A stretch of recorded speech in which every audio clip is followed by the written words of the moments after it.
আপনাকে মুয়াজ্জিন ডাকে আজানের দিকে, নামাজের দিকে, আপনি মসজিদের সামনে চা দোকানদার, আপনার কপালে একটা সেজদা জোটে না, আপনার মতো পাষাণ কে হতে পারে? আপনার কর্মস্থল থেকে আপনি নামাজ পড়তে পারেন না।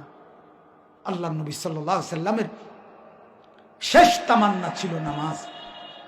আম্মা জান আয়েশাকে বলছে, আয়েশা, তোমার বুকে মাথা রাখে আমি চলে যাচ্ছি আমার আল্লাহর কাছে। আমার উম্মতকে বইল যাওয়ার সময় আমি শেষবারের মতো বলে গেলাম, আসসালাত আসসালাত। 23 বছর আয়েশা আমি কাঁদছি উম্মতের জন্য, এখন বলে গেলাম নামাজ। আমার উম্মত যেন নামাজ পড়ে। হাসরের ময়দানে প্রথম হিসাব হবে নামাজের।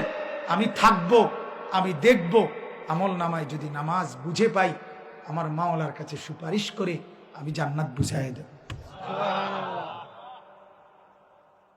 যদি মিজানের পাল্লায় আমল নামা আল্লাহর নবী যদি দেখে পৃষ্ঠাকে পৃষ্ঠা নামাজ নাই, ফজরের নামাজ পড়েন না 6 বছর, 6 মাস 9 মাস, আল্লাহর নবী বলবেন কি বাপ? নবীজি দেখে বলবেন, হায় উম্মত, শেষবারের মতো এক ডাকাত, এক পাষান্ত মৃত্যুর মুহূর্তে তার বাপের কথা, মার ওসিয়ত একেবারে পাথর দিল যাতে, তেও তো কদ্দুর গুরুত্ব দেয়। আমিও তো মৃত্যুর সময় বলেছিলাম, শেষ কথা বলছিলাম উম্মত, চোখের পানি ফেলতে ফেলতে নামাজের কথা। আহারে উম্মত, বুঝি আমার এটুকু কথারও গুরুত্ব দিলা না? আজ বুঝি আমি সুপারিশ করতাম, আজ আমি হাউজে কাউসারের পানি দিতাম। কেন দেব উম্মত? কেন আমল নামার এই হালাত? কেন কেন 23 বছরে আমি কি পরিমাণ কেঁদেছি তুমি শোনো নাই? তুমি শোনো নাই? 23 বছরে আমি কত রাত জেগেছি তুমি শোনো নাই? আম্মা জান আয়েশা বলে, এক রাতে আমি দেখছি নবী সাল্লাল্লাহু আলাইহি সাল্লাম, নবীজির স্ত্রী বলছেন আয়েশা, ঘরের কোণায় দাঁড়াইছে নামাজে, আর রুকু দেয় নাই, সেজদা দেয় নাই, এক দাঁড়ানোতে সারা রাত ফজরের আজানের আগ পর্যন্ত।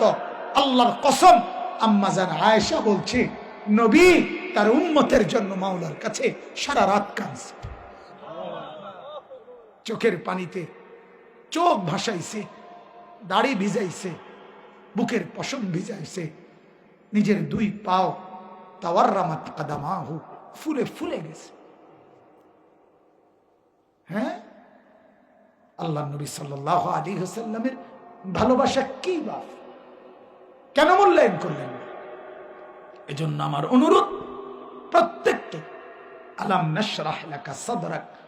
আল্লাহ তাআলা বলেন, আমি আমার বন্ধু আমার রাসূলের দিল খুলে দিয়েছি, মূসা নবীর দিল খুলে দিয়েছি, সমস্ত আম্বিয়াদের দিল খুলে দিয়েছি, যুগে যুগে ঈমানদারের দিলও আমি খুলেছি, আগামী দিনেও খুলে দেব।